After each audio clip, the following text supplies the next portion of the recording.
Hello बच्चों, welcome to lecture 12 और SHM का ये लास्ट लेक्चर है।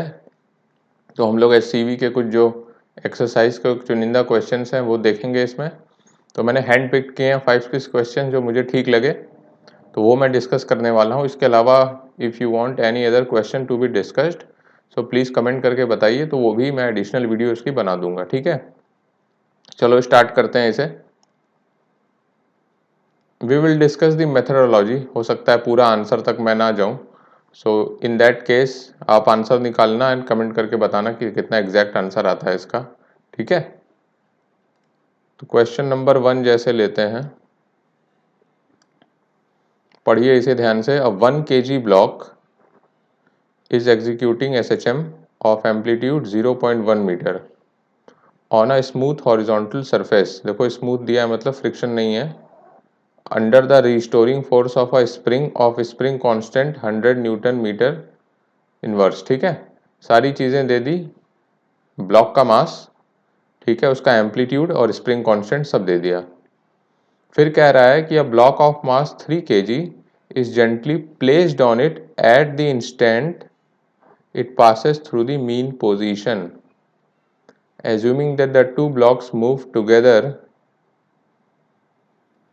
find the frequency and amplitude of the resulting motion. देखो ये क्वेश्चन इस टाइप का पढ़ते ही आपके दिमाग में पिक्चर क्लिक होनी चाहिए कि इसमें करना क्या है।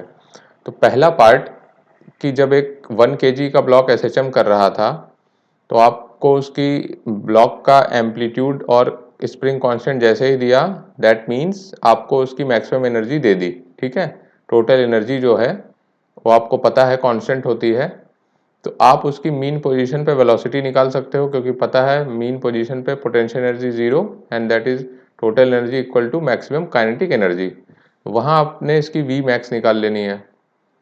अब उसी मोमेंट पे इस पे 3 kg ब्लॉक प्लेस हो रहा है, तो कंजर्वेशन ऑफ मोमेंटम लगा के रिजल्टिंग वेलोसिटी निकाल लो दोनों की। ठीक है, ये treat it as inelastic collision वाला केस है ना, क्योंकि यहाँ पे एनर्जी कांस्टेंट नहीं रहेगी। जब 3 kg ब्लॉक उस पर जेंटली प्लेस करेंगे तो आपस में फ्रिक्शन की वजह से कुछ एनर्जी लॉस हो जाएगी वो। तो चलो स्टेप बाय स्टेप करते हैं। सबसे पहले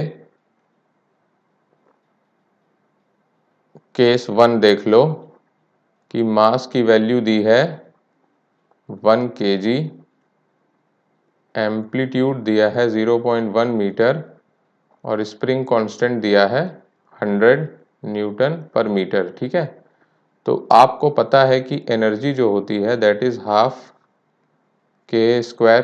ठीक है, ई की वैल्यू हो जाएगी हाफ टाइम्स 100 टाइम्स 0.1 का स्क्वायर, तो ये हो जाएगा 0.5 जूल। ठीक, नाउ क्या हो रहा है कि यही एनर्जी जो है इसकी मैक्सिमम काइनेटिक एनर्जी भी होगी मीन पोजीशन पे।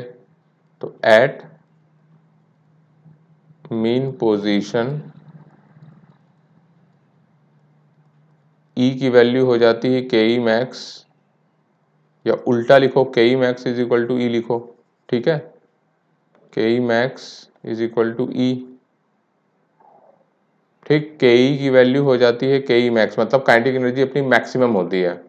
तो आप लिखो हाफ एम वी मैक्स। अच्छा इसको चलो ठीक है, इसको m1 ही लो। वी मैक्स का स्क्वायर या वी मीन लिख लो, इसे वी मीन लिख लो। ठीक है, मीन पोजीशन पे वेलोसिटी मैक्सिमम होगी, हाफ एम वी मीन का square is equal to E. So यहाँ से आप कैलकुलेट कर सकते हो, half into M is how much 0.1 और इज इट 1 है। तो मीन पोजीशन पे सबसे पहले आप वेलोसिटी निकाल लो 1 kg की, V mean square is equal to 0.5। ठीक है, तो यहां से आप देख सकते हो कि वी मीन की वैल्यू 1 आ गई। ठीक है, अब जो है आपका ये ब्लॉक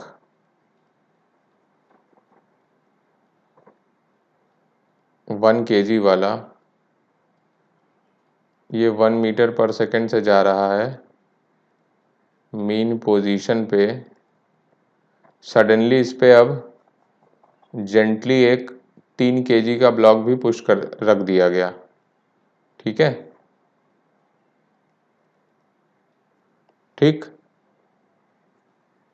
इसको इस पे रख दिया गया, तो क्या हो रहा है, रिजल्टिंग मोशन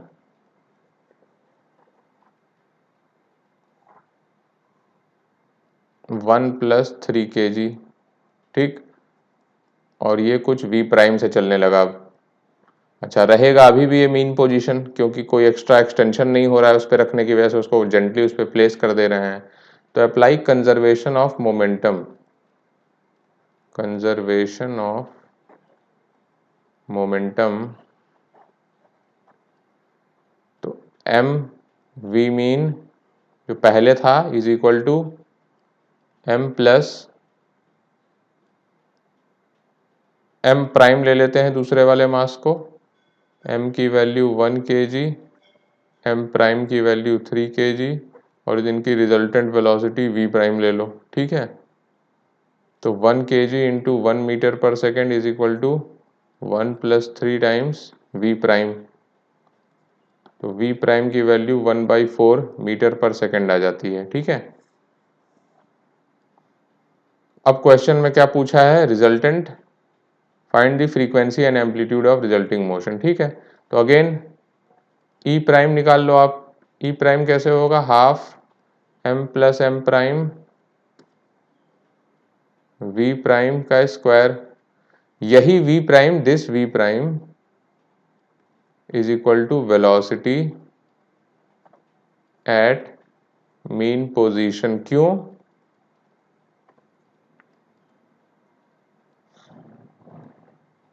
क्योंकि देखो इनिशियली ये मीन पोजीशन थी 1 kg की, इस पे आपने एक जेंटली 3 kg का ब्लॉक पुश कर दिया, ठीक है। तो कुछ एनर्जी डेसिपेट होगी इस प्रोसेस में, पर जो इस सिस्टम की एनर्जी है, जो भी हाफ एम वी स्क्वायर आ रही है, वो स्टिल इस सिस्टम की अपने आप में मैक्सिमम होगी, क्योंकि अब अभी स्प्रिंग में कोई इनिशियल इस पोजीशन पे, मीन पोजीशन पे एक्सटेंशन नहीं है, ठीक है। मतलब अभी भी पोटेंशियल एनर्जी यहाँ पर जीरो है, सिर्फ और सिर्फ काइनेटिक एनर्जी आएगी, ठीक। तो काइनेटिक एनर्जी अगर सिर्फ यहाँ पर है तो दैट मीन्स कि ये वाली पोजीशन आपकी मीन पोजीशन है, ठीक है। तो मीन पोजीशन है तो आप वहाँ जो काइनेटिक एनर्जी होगी वही टोटल एनर्जी होगी, तो ये आप निकाल सकते हो, हाफ 1 + 3 टाइम्स 1/4 का स्क्वायर,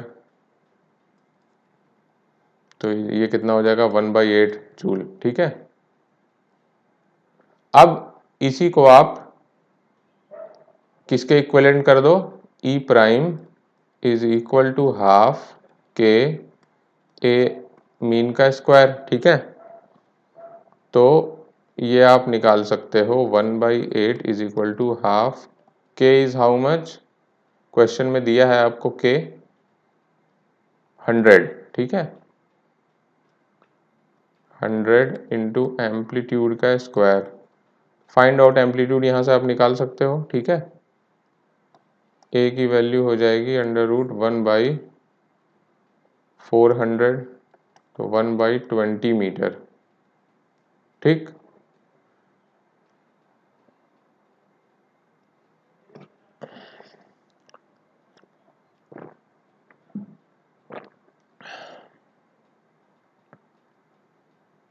और भी शायद पूछा है, ओमेगा प्राइम भी पूछा हुआ है। ओमेगा प्राइम क्या होगा आपको पता है, V max is equal to A omega होता है, तो वी प्राइम की वैल्यू हो जाएगी ए प्राइम ओमेगा प्राइम। तो यहाँ से आप ओमेगा प्राइम निकाल सकते हो V prime by A prime, ठीक है। कितना है, V prime is how much, 1/4 and A prime is how much, 1/20, तो कितना हो जाएगा 5। तो ओमेगा प्राइम की वैल्यू हो जाएगी 5 और ए प्राइम की वैल्यू हो जाएगी 1/20। इसकी यूनिट लिख लेना आप, जो भी होती है, इनवर्स ऑफ सेकंड आएगी शायद, ठीक है। आई थिंक रेडियन पर सेकंड भी, फ्रीक्वेंसी रेडियन पर सेकंड आएगा, ठीक है।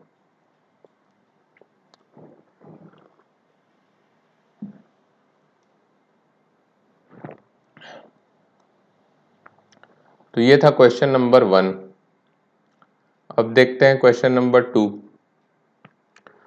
All the surfaces shown in figure are frictionless. चलो ये चीज दे दी आपको, ये फ्रिक्शनलेस है।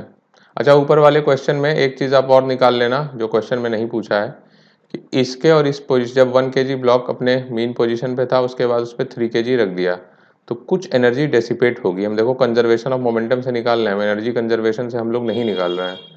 तो कुछ एनर्जी यहाँ पर डेसिपेट होगी, तो आपको निकालना है how much energy will be dissipated.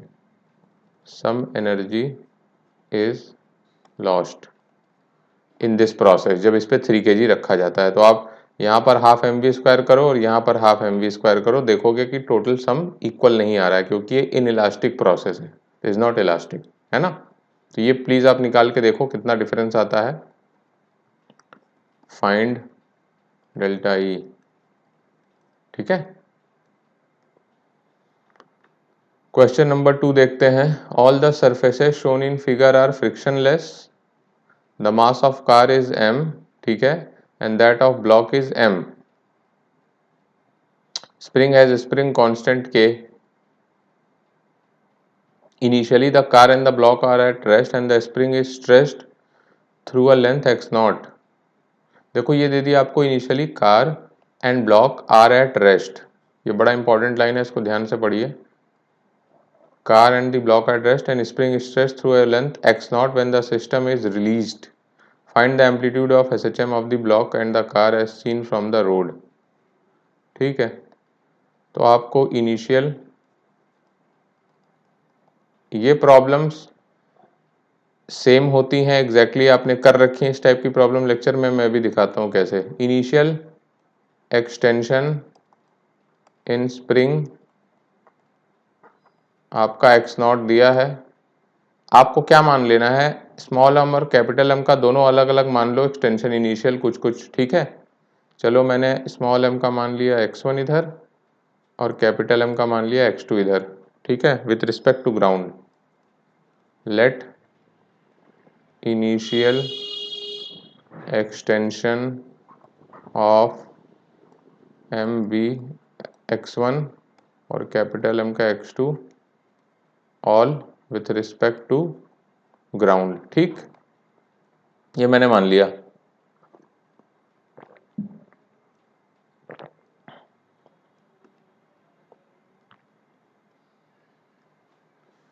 अब देखो, अगर इसका x1 इधर है, इसका x2 इधर है, ये सिरा m से जुड़ा हुआ है स्प्रिंग का, और ये वाला स्प्रिंग का सिरा स्मॉल m से जुड़ा है, तो अगर ये x1 भाग रहा है इधर, दूसरा x2 भाग रहा है, तो ऑब्वियसली स्प्रिंग में टोटल एक्सटेंशन कितना होगा, x1 plus x2।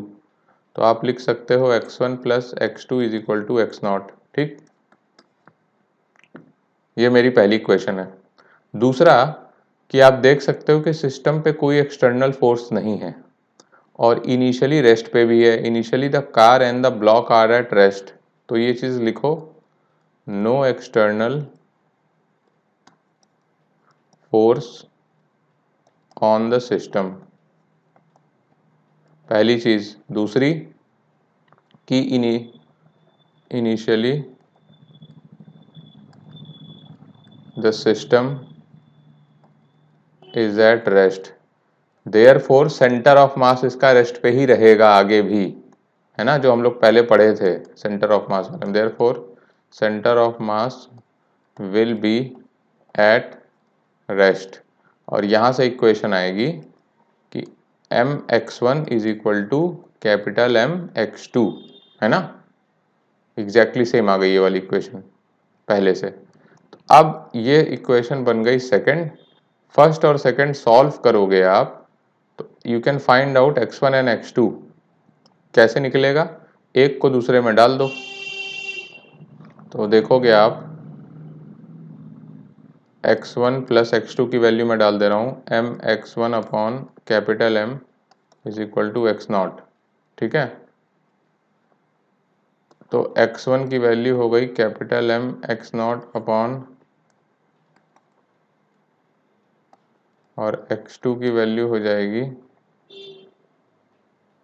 Small m x nought upon capital M plus small m, ठीक है। ये मेरी दो x1 x2 बन गए इनके फॉर्म में।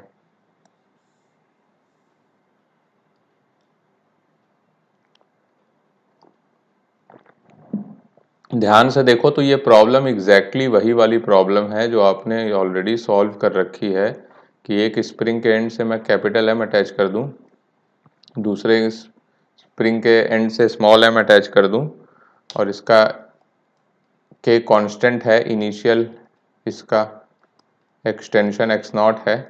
तो आपसे पूछा था कि इसका SHM कैसे होगा, इसका एम्पलीट्यूड एंड फ्रीक्वेंसी क्या होगी, राइट।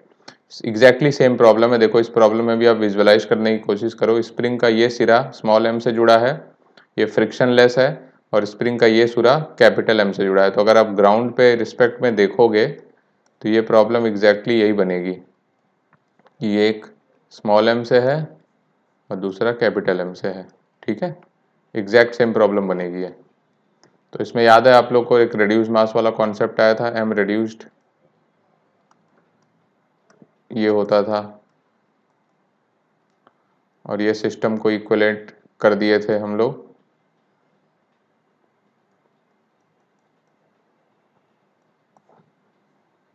m रिड्यूस से। ओमेगा की वैल्यू हो गई थी √k/m रिड्यूस्ड। देखते हैं वही हमारा इसमें भी आता है कि नहीं, अगर सेम है तो ठीक है।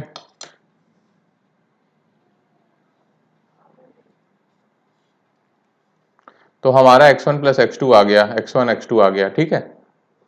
नाउ x0 की वैल्यू x1 के फॉर्म में लिख लो, तो हो जाएगा m + capital M times x1 upon small m capital M, sorry, ठीक है। तो ये इक्वेशन यूज की हमने, इसको बोला थर्ड। नाउ अगर इनिशियल एक्सटेंशन स्प्रिंग में x0 है तो ऑब्वियसली स्प्रिंग फोर्स कितना लगेगा स्मॉल m पे, स्मॉल m पे force on small m is kx0, ठीक है।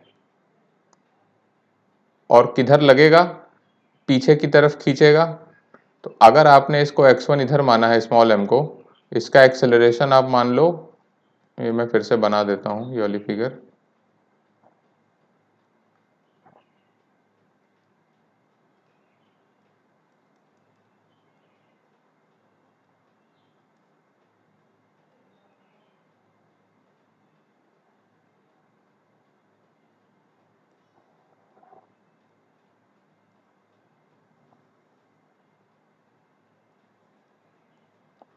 हमने माना इसका x1 है इनिशियली और इसका वेलोसिटी एक्सेलरेशन a1 मान लिया, ठीक है।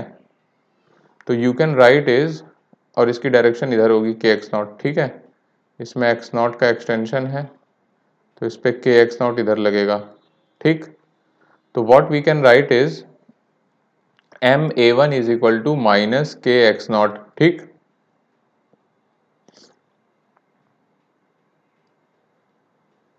ma1 is equal to minus k times x0 की वैल्यू डाल दो अब, m + m upon small m times x1, ठीक है। अब आप देख सकते हो कि a1 की वैल्यू हो गई minus k times m + m upon mm x1, और ये इज इक्वल टू आप लिख सकते हो ω² x1, ठीक है। इस फॉर्म में हो गई तो ओमेगा की वैल्यू हो जाएगी √k upon m + m upon m capital M, ठीक है। तो ओमेगा की वैल्यू हो गई √k/m reduced, where m reduced is equal to,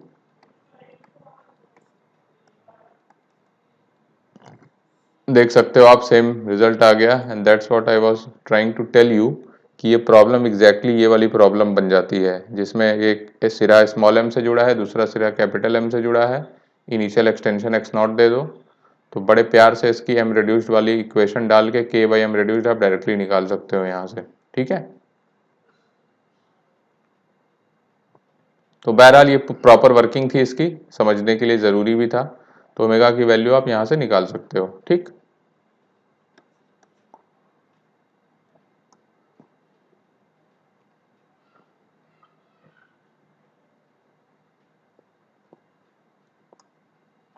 तो that is how you find out omega. ठीक है, और भी क्वेश्चन में कुछ पूछा है शायद आपसे, देख लेते हैं क्या पूछा है। Find the time period of two simple harmonic motions. ठीक है, तो एसएचएम का आपने टाइम पीरियड निकाल लिया। Find the amplitude of simple harmonic motion, तो सिंपल हार्मोनिक मोशन का एम्पलीट्यूड क्या होगा, आप बेसिकली x1 एंड x2 निकाल लो, क्योंकि इनिशियल जो एक्सटेंशन होगा वही आप एनर्जी इम्पार्ट कर रहे हो, तो x1 और x2 दोनों के एम्पलीट्यूड होंगे। तो find out x1 and x2। x1 and x2 are the amplitudes of small m and capital M। ठीक है, तो इसको फाइंड x1 एंड x2 ऊपर निकाल रखा है, फॉर्मूले में बस डाल देना है। ठीक है, x नॉट के फॉर्म में आपने ऑलरेडी निकाल रखा है।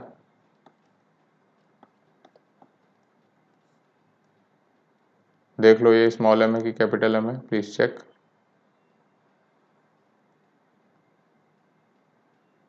m x nought upon m plus m आया था। ठीक है, गलत लिखा है मैंने।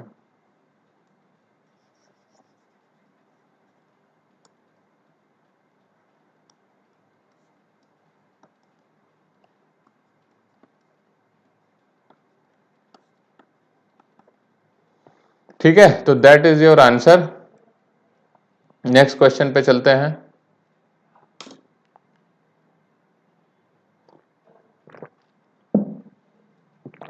ये थोड़ा बेटर क्वेश्चन है, देखते हैं इसे। A uniform plate of mass m, ठीक है, stage horizontally and symmetrically on two wheels rotating in opposite direction. जैसा कि आप देख सकते हैं यहाँ, ये क्लॉकवाइज घूम रही है, ये एंटी क्लॉकवाइज। सेपरेशन इनके बीच का l है। ठीक, फिर कह रहा है कि friction coefficient between each wheel and the plate is mu. Mu दिया है आपको।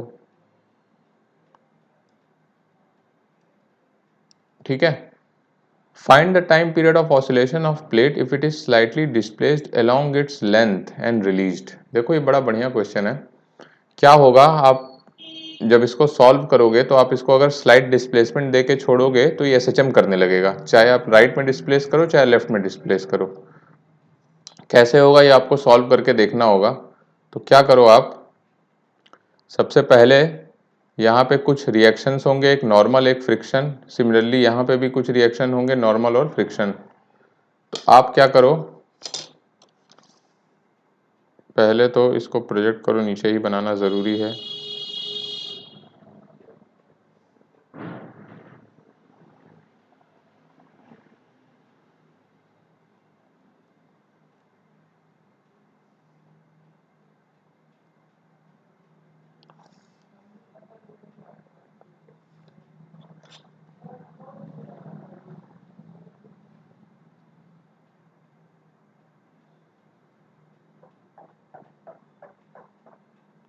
मैं इसको राइट साइड डिस्प्लेस कर रहा हूँ।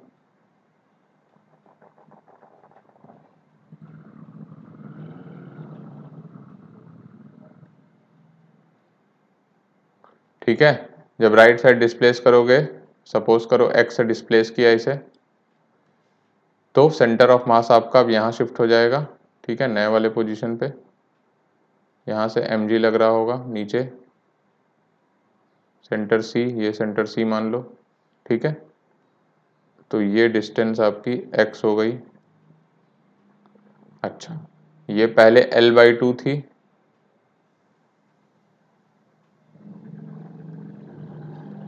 अब बताओ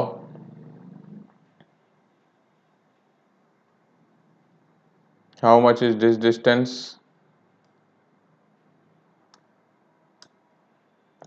सेंटर ऑफ मास से एक एंड की डिस्टेंस हो जाएगी, इस वाले एंड की L/2 प्लस एक्स, और ये वाली डिस्टेंस हो जाएगी L/2 माइनस एक्स। ठीक, अब रिएक्शंस देख लेते हैं यहाँ पे क्या क्या लगेंगे। एक तो नॉर्मल लगेगा, हम लोग रॉड पे रिएक्शन लिख रहे हैं, तो देखो रॉड पे रिएक्शन लिखने का तरीका, यहाँ पे मान लो N1, यहाँ पे मान लो N2। फ्रिक्शन कैसे लगेगा ये भी देख लेते हैं। देखो ये घूम रहा है क्लॉकवाइज, ठीक, तो इसकी स्लिप करने की टेंडेंसी इधर ही होगी राइट साइड में। राइट साइड में इसकी स्लिप करने की टेंडेंसी होगी तो इस पे F1 पीछे लगेगा, इस पे F1 पीछे लगेगा। अगर इस पे F1 पीछे लगेगा तो इस पे F1 आगे लगेगा। सिमिलरली ये एंटी क्लॉकवाइज घूम रहा है तो इसकी स्लिप करने की टेंडेंसी पीछे होगी, तो इस पे F2 पीछे लगेगा, तो रॉड पे F2, सॉरी इस पे F2 आगे लग रहा है तो रॉड पे F2 पीछे लग रहा है। तो यही यहाँ पर आप दिखा दो, ये F1 F2, ठीक है, ये मान लो A, ये मान लो B, ठीक है। अब ये प्रॉब्लम आपकी पूरी तरह से ब्रेक हो चुकी है, आपने सारी चीज़ें इस FBD में दिखा दिया है। अब सॉल्विंग मैथमेटिक्स खाली बची है, तो that you can easily do. चलिए करके देख लेते हैं। सबसे पहले फोर्स बैलेंस की इक्वेशंस लिखो। फोर्स बैलेंस तो क्या होगा, N1 plus N2 is equal to mg, ठीक है।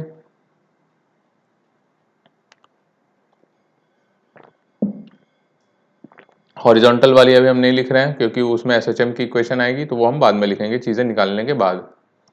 टॉर्क बैलेंस करिए आप, किसी के अबाउट कर सकते हैं आप, A के अबाउट, C के अबाउट, B के अबाउट, तो जो पसंद हो। चलो हम B के अबाउट करते हैं। टॉर्क बैलेंस अबाउट B, ये मेरी फर्स्ट इक्वेशन हो गई। तो B के अबाउट करोगे तो देखो क्या आएगा, N1 टाइम्स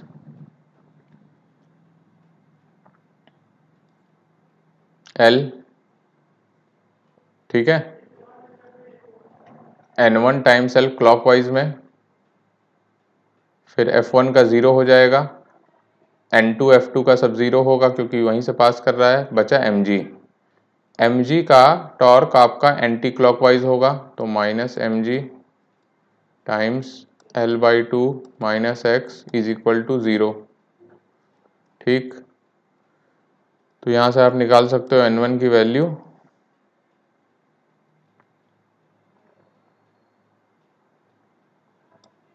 mg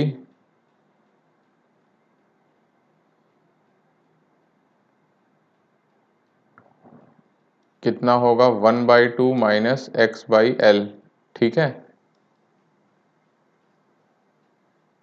अब ये चीज़ यहाँ पर डाल दो, तो N2 की वैल्यू हो जाएगी mg, ये इसमें से सब्ट्रैक्ट कर दो तो अगेन ये हो जाएगा mg 1/2 प्लस x/L, ठीक है। दोनों मेरी N1 N2 आ गए। नाउ क्योंकि ये रिलेटिव मोशन हो रहा है इनके बीच में, आप इसको स्लाइटली डिस्प्लेस करके रिलीज कर रहे हैं, रुका हुआ नहीं है, तो F1 और F2 काइनेटिक इन नेचर होंगे। Since there is relative motion F1 and F2 are kinetic in nature, F1 की वैल्यू हो जाएगी म्यू N1, F2 की वैल्यू हो जाएगी म्यू N2, ठीक है। अब फोर्स बैलेंस आपका हॉरिजॉन्टल डायरेक्शन में लिखने की जरूरत है, ठीक है। Force balance in horizontal direction, तो ऊपर जाके फिगर में ध्यान से देखिए कि हमने इसको इधर x डिस्प्लेस करके छोड़ा है, तो इधर x माने हो तो इधर ही a भी मान लो इसका। तो ma अगर लिखोगे तो क्या होगा, F1 माइनस F2, ठीक है। ma is equal to F1 minus F2, ठीक है। ma is equal to what is F1, mu N1 minus mu N2। अब इसकी वैल्यू डाल दो N1 माइनस N2 की, इसमें से ये घटा दो, mg 1/2 minus x/L minus mg 1/2 plus x/L, ठीक है। एम ए की वैल्यू हो जाएगी म्यू mg/2 कैंसिल हो जाएगा, ये हो जाएगा -mg x/l ये वाला, और यहाँ से भी -mg x/l, ठीक है। तो एम ए की वैल्यू हो जाएगी -2 mu mg/l times x, m से m काट दो, a की वैल्यू हो जाएगी -2 म्यू g/l टाइम्स x, तो you can see it is of the form -ω² x where omega is equal to 2 mu g/l, ठीक है। ये आंसर हो जाएगा, ये SHM की इक्वेशन हो गई आपकी। तो रिजल्टिंग मोशन मैंने आपको बताया कि एक SHM होगा जहां पर इसका ओमेगा जो होगा angular frequency is √2 mu g/l। आप देख सकते हैं एक्सेलरेशन -ω² x के फॉर्म में आ रहा है, तो एक SHM की इक्वेशन हो गई और ओमेगा आपका ये वाला टर्म का √ हो जाएगा, ठीक है। तो that is how you solve this question. बहुत ईजी है, इसमें कुछ नहीं करना है। एक बार आपने यह BD बना ली, अगर इसको x डिस्प्लेस करके छोड़ दो, सारे फोर्सेस लिख लो N1 N2 फ्रिक्शंस, फ्रिक्शन की डायरेक्शन मैंने आपको बता दिया कि ये क्लॉकवाइज घूम रहा होगा तो इसकी स्लिपिंग टेंडेंसी देखो किधर है, तो इस पर ऑपोजिट लगा दो और इसका ऑपोजिट ब्लॉक पे लगो, ऊपर रॉड प्लेटफॉर्म पे लग जाएगा, ठीक है। ये डिस्टेंसेज आप लिख सकते हो इजीली। टॉर्क बैलेंस कर लो, आप चाहे किसी के अबाउट कर सकते हो, सारे टर्म्स आ जाएंगे, ठीक है। सबसे पहले फोर्स बैलेंस कर लो ऑन वर्टिकल डायरेक्शन, टॉर्क कर लीजिए एक पॉइंट के अबाउट, तो आपको सारे टर्म्स आ गए। उसके बाद आप फोर्स बैलेंस हॉरिजॉन्टल डायरेक्शन में करो तो आपका रिजल्टेंट मोशन SHM बन जाएगा, ठीक है। नेक्स्ट क्वेश्चन देखते हैं। A uniform disk of radius r is to be suspended through a small hole made in the disk. Okay. Find the minimum possible time period of disk for small oscillations. तो ये एक physical pendulum की problem दिख रही है। देखो ये एक डिस्क है, ठीक है, ये इसका सेंटर है। हमने क्या किया, एक होल किया यहाँ पे और इसके अबाउट इसको फिक्स कर दिया, ठीक, टांग दिया इसे। अभी रिजल्टिंग मोशन इसके अबाउट फिजिकल पेंडुलम की तरह मूव करेगा। सेंटर ऑफ मास से इसकी डिस्टेंस आप फिजिकल पेंडुलम में d लेते थे, ठीक है। t की वैल्यू क्या होती थी, 2π√I/mgd, है ना। This is a physical pendulum problem.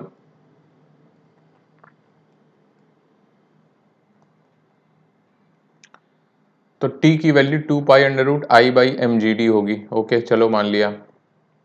I की वैल्यू क्या होगी, I की वैल्यू की ICM प्लस md²। अब ICM की वैल्यू क्या है, क्योंकि ये डिस्क है, क्योंकि ये डिस्क है तो सेंटर के अबाउट ICM की वैल्यू क्या होती है, mr²/2, ठीक है। रेडियस इसका r मान लो,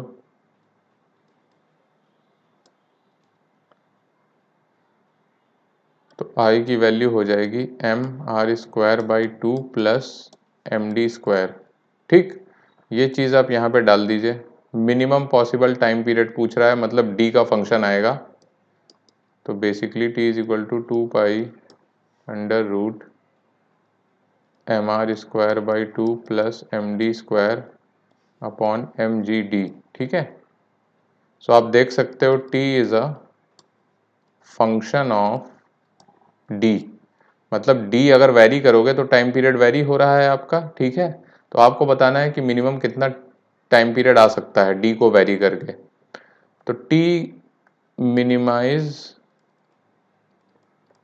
t with respect to d, ठीक है।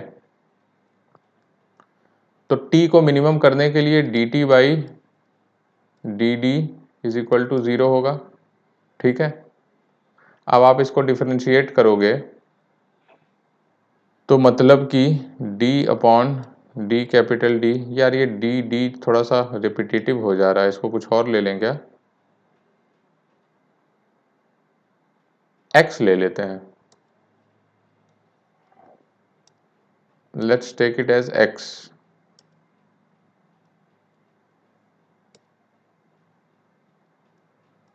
d की जगह x ले लिया मैंने,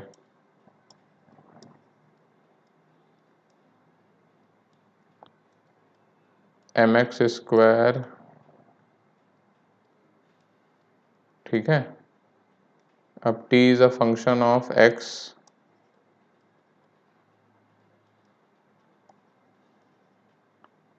t is a function of x, minimize t with respect to x,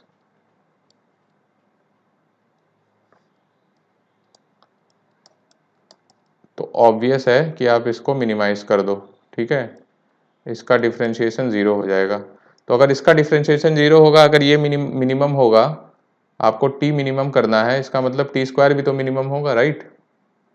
तो आप इसको ऐसे ना लिख कर आप ऐसे लिख दो, D by D X of M R square by two plus M X square upon M G X का differentiation is equal to zero, ठीक है। ये चीज़ कर लो आप, ठीक। ये आप निकाल सकते हो, ये आप निकाल सकते हो, ठीक है। सो डी बेसिकली एक डिफरेंशिएशन का क्वेश्चन है, तो इसमें कुछ और ज़्यादा कलाकारी मुझे दिख नहीं रही है। R square upon two g x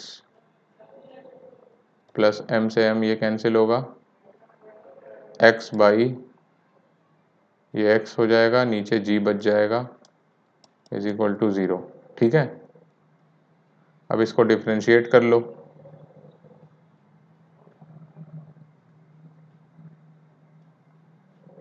तो आएगा minus r square upon two g, minus one by x का क्या होता है, minus one by x square, ठीक है,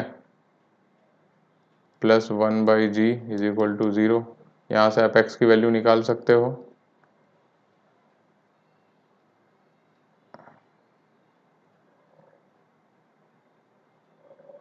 एक्स स्क्वायर की वैल्यू कितनी आएगी,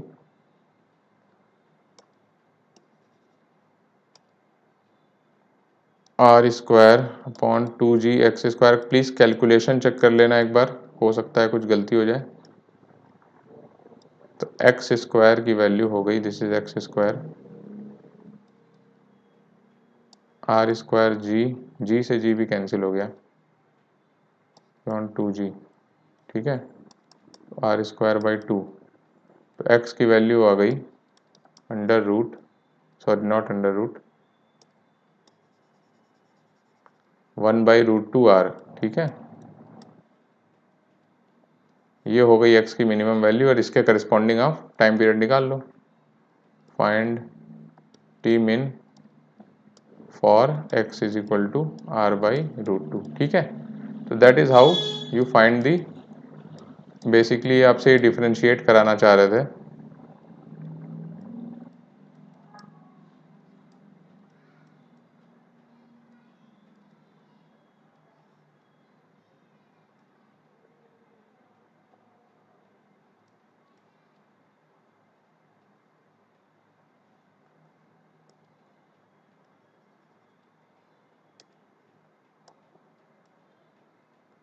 ठीक है, नेक्स्ट क्वेश्चन देखते हैं, लास्ट क्वेश्चन आज का। Two small balls each of mass m, दोनों का मास m है, are connected by a light rigid rod, please read this is a light rod not a string, ठीक है, of length l। The system is suspended from its centre by a thin wire, ये एक wire से जिसका torsional constant k दे दिया है, ठीक है। The rod is rotated about the wire through an angle theta naught and release, theta naught से release करके मतलब इनिशियल एनर्जी देके रिलीज कर दिया, मतलब इनिशियल एम्पलीट्यूड देके रिलीज कर दिया, थीटा नॉट आपका एम्पलीट्यूड हो जाएगा, ऑल राइट।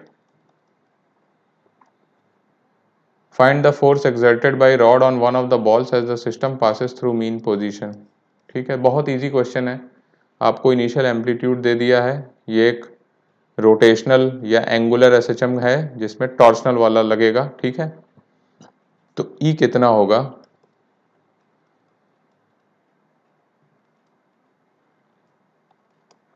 ठीक है, तो ई की वैल्यू हो जाएगी हाफ के थीटा नॉट का स्क्वायर। ठीक,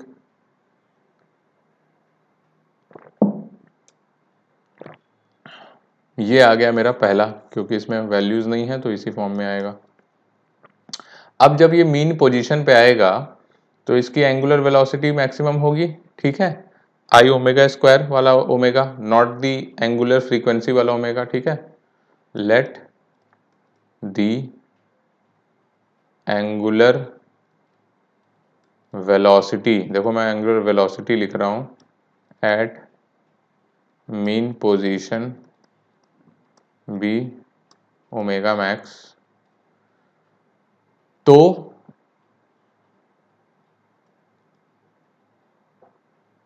के ई एट मीन पोजीशन,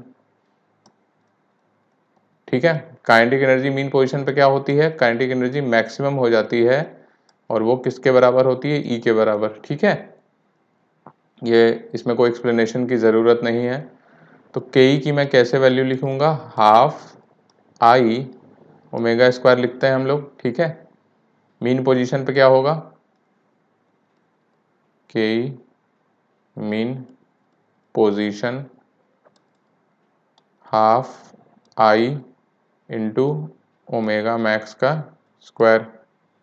आई की वैल्यू देख लो क्या है, तो एम एल बाई टू का square plus M L by two का स्क्वायर। कैसे लिखा मैंने, देखो ये m है, ये एल बाई टू हो जाएगा, ये भी एल बाई टू हो जाएगा, तो दोनों सेंटर से इसके अबाउट रोटेट हो रहा है सिस्टम, तो उसके अबाउट ही आपको मोमेंट ऑफ इनर्शिया लिखना होगा। तो एम एल बाई टू का square plus M L by two का स्क्वायर, तो कितना हो गया ये, m L square by two. ठीक, तो हाफ आई ओमेगा मैक्स का square is equal to e कर दो, तो 1/2 into m L square by two into omega max is equal to half k theta not का स्क्वायर। ठीक है,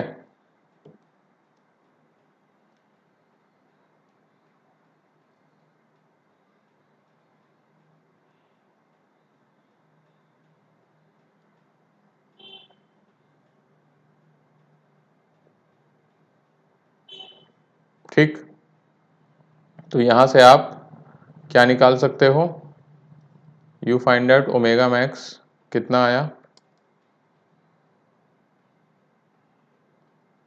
this will B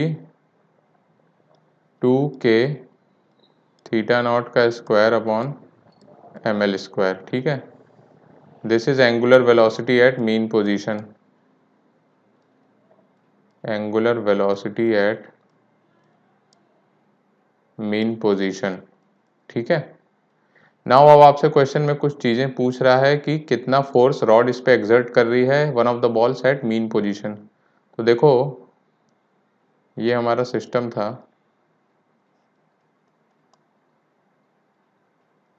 ये मेरी रॉड है,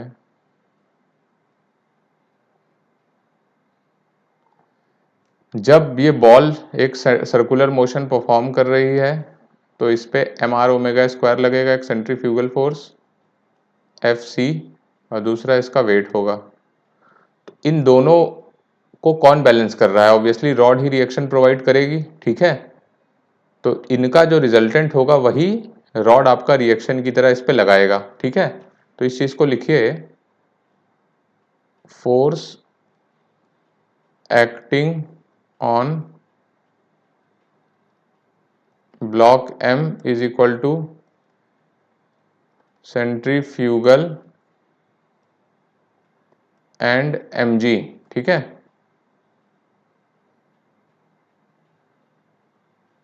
therefore force exerted by rod on block m is equal to resultant of fc and ng। ठीक है,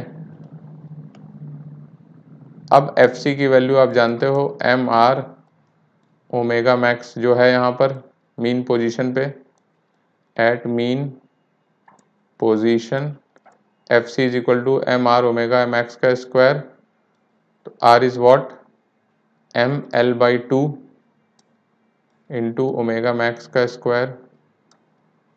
तो ये कितना हो जाएगा, जरा इसको निकाल लो।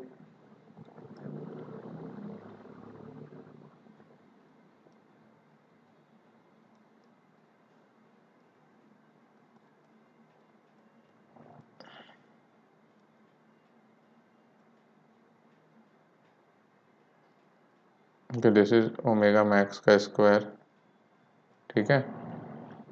ओमेगा मैक्स की वैल्यू हो जाएगी अंडर रूट में इसके 2k थीटा नॉट का स्क्वायर अपॉन ML स्क्वायर, ठीक है।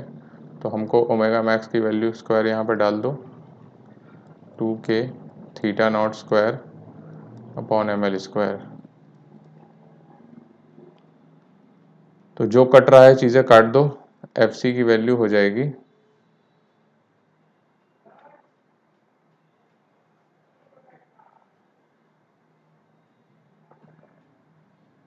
L से L कैंसिल होगा, एक 2 से 2 कैंसिल होगा, M से M कैंसिल होगा, तो ये बचेगा k थीटा नॉट का स्क्वायर अपॉन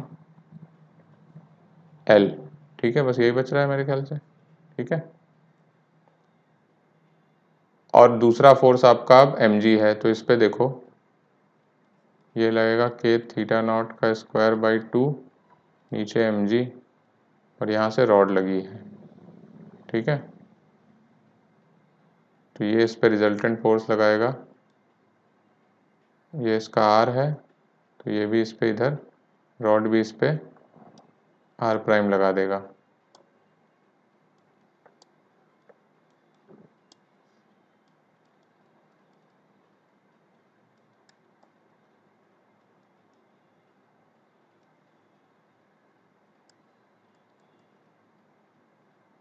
ठीक है।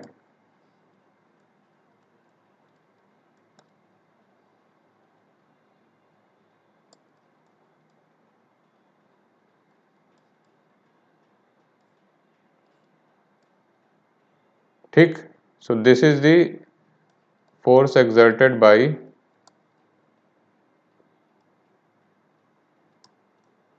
a rod on a block at mean position। ये मीन पोजीशन पे है क्योंकि जो आप ओमेगा यूज कर रहे हैं ये वाला, दैट आपने ओमेगा मैक्स निकाला है, मतलब मीन पोजीशन पे निकाला है, ठीक है। So that is it for today's lecture. हम लोग SHM कंप्लीट कर चुके हैं। अब अगले लेक्चर में हम लोग फ्लूइड मैकेनिक्स स्टार्ट करेंगे, थ्योरेटिकल पार्ट, ठीक है। कोई और क्वेश्चन आप चाहते हैं डिस्कस हो तो प्लीज़ कमेंट करके बता सकते हैं, मैं उसकी सेपरेट वीडियो बना दूंगा। चलो फिर, टेक केयर, बाय बाय।